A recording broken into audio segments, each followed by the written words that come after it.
This is a story about forgiving cats. Now, in our ministry, Healing Streams, we've seen the power of forgiveness deliver many people, but I guess the Lord wanted to demonstrate it into my life very early on. So back in 1986 or so, our family had just gotten back from a year of missionary work in Honduras, and we were living in a church camp. My daughter Alicia, who was in the second or third grade at the time, had a little cat that started growing older, and before it was out of its early teenage years, it was walking around tremendously pregnant in the rural neighborhood where we were. And I said to my wife, June, I said, that cat doesn't even know what's about to happen to it. And sure enough, within a week or two, the day came. She was having such a hard time doing the delivery herself that there was a blockage. She had to be rushed to the vet. It was extremely traumatic, and that little cat, Angel, eventually had to receive a cesarean delivery, and out of that came 3 or 4 little kittens that came home in a bundle with instructions for what to do with them, with eyedroppers, because she, Angel that is, was rejecting her litter, just totally rejecting her litter out of the trauma that she had gone through. And we're thinking, why did this happen to us? We were involved in a passion play at the time that was going on from 5:30 at night until 11 in the evening. We were involved in doing that. We didn't get back till after midnight. I was getting up very early in the morning to work as a carpenter. It was a tunnel without sleep and just tremendously time stressed already. And now, wham, we have these little kittens to care for. And every 2 hours, they had to be fed with droppers and eyedroppers. And every time they were fed, their little bellies had to be rubbed, so you had to stay in it. And this was just grueling on top of everything else we were doing. And we were committed to life, so we had to take care of them. But otherwise, the temptation was so strong to find a way out, but there was no honorable way out.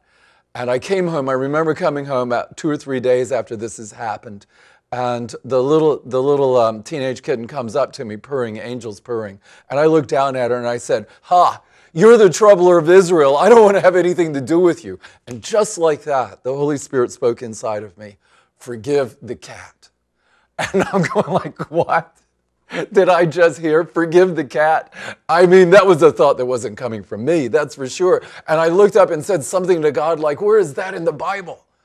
But the thought would not leave me. And so the whole time through the Passion Play that night, as we're going through our parts, I'm wrestling with God over this because I really did not want to forgive the cat, this world of pain and trouble that had come into our life because of her immature pregnancy. And yet when we came home, it was my time, and I'd forgiven her sometime before Jesus resurrected that night. And I was sitting on the back porch, and I remember finally putting the last kitten back in the box, and Angel just kind of came into the room and got in my lap. And without even thinking about it, I started doing what I'd always done when she got in my lap. I began petting her, and she began purring.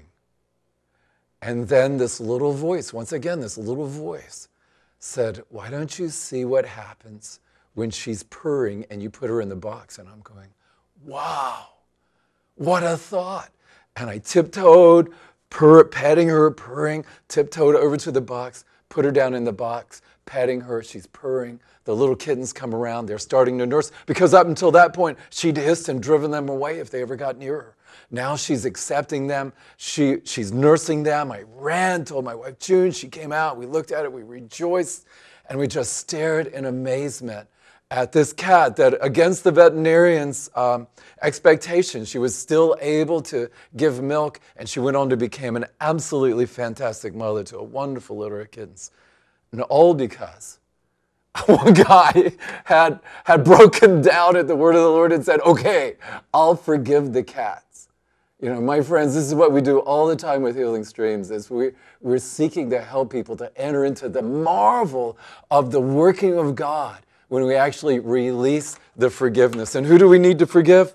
Jesus said in Mark chapter 11, verse 25, "And whenever you stand praying, if you have anything against anyone, forgive him." Forgive him. It's a tall order. People usually need a lot of help. We supply the coaching. God supplies the power. Can you supply the willingness? Come see us at healingstreamsusa.org.